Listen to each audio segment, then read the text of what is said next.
Ziglar. Inspiring true performance. Let me share with you a true story out of my notebook of life. A number of years ago, got an incredible letter from a gentleman in Toronto with a substantial check in it. He said, my friend Steve Walker is following the wrong role model. He's working himself to death. His family is falling apart. His health is in danger. And he's modeling himself out of his boss. And he trusts you and respects you. If you will give us 1 hour, I will fly him to Dallas and give you this check. Wouldn't you love to have a friend like that? I sent the check back and I said, come on down. Steve and I had quite a little talk.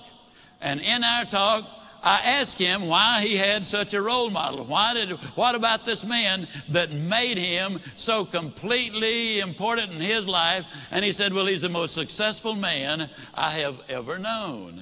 And I said, well, Steve, what do you call success? Now, it took several minutes for him to go down the list. But the interesting thing is, though they're not in the same order that I have put them, or we list them now, these are the 8 things that he said he really considered to be successful. If a man was happy and healthy and at least reasonably prosperous and secure, if he had friends and peace of mind and good family relationship and the hope that the future is going to be better, he said, I'd consider that man as successful. Now I'm going to really encourage you to take some notes right here. And all I want you to do, and you'll be the only one that'll see it, somewhere right in as I go down the list, write whether you get a plus on that one or a minus on that one. You'll be the only one to see it, but it might be an eye-opener. You see, most people never dare to evaluate really where they are. And you got to know where you are before you can really determine your chances of getting what you really want out of life. And so I said to Steve, I said, I understand that your boss is very important to you. You consider him to be successful. When he finally got through with the identification, as I said earlier, these were the 8 things that he had said, I think that's important for success, to measure success. I said, well, Steve, let me ask you now, as far as happy is concerned, tell me, how happy is your boss? He said, oh, I don't think he's happy at all. I said, why not? He said, well, I've never heard him laugh, and he seldom smiles, and besides that, he's got ulcers. I said, well, do I give him a plus or a minus? He said, oh, you give him a minus. Please grade yourself as we go. This is so important for you. Then I said, that also tells me something about his health if he's got those ulcers. Do I give him a plus or a minus? He said, you give him a minus. I said, that also says something, Steve, about his peace of mind, because you don't get ulcers because of what you eat, but what's eating you. I said, do we give him a plus or a minus? He said, we give him a minus. I said, Steve, I've asked you one question about what success is, what balance is, what's important to you. One question, and your boss comes up with 3 minuses. I said, tell me how prosperous he is. He said, man, he's got money running out of his ears, and he's getting more every day. I said, we give him a plus on that one, don't we? He said, we sure do. I said, how secure is your boss? He said, well, he's as secure as money can make you.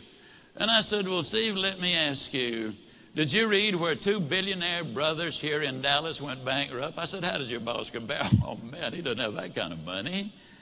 Did you read where our ex-governor was worth $100 million at one point? He's now bankrupt. How does your boss compare? Oh, he doesn't have that kind of money. Now, understand, Steve equated security with corporate position and bucks in the bank. So I said, well, Steve, let me ask you, would we give your boss a plus or a minus or just a question mark on that? He said, let's be generous and give him a question mark. I said, how many friends does your boss have? I hope you're marking these for you. How many friends, real friends, does your boss have? He said, I don't think he's got any. I'm not his friend. I just happen to admire the guy. To tell you the truth, he's somewhat of a jerk. And I said, okay, we give him a minus on that one. I said, tell me about his family. And he said, well, his wife's divorcing him. Well, that one's easy to answer. I said, how much hope does he have for the future? He said, well, before I started talking to you, I thought he had a lot. But right now, I don't think he's got any. Why did that statement come forth? Because for the first time, he had evaluated it. That's what we need to do. Evaluate where we are. Are we investing our time properly, using our resources properly? What will the end results be? Well, then I said to Steve when that was over, we give him the minus there.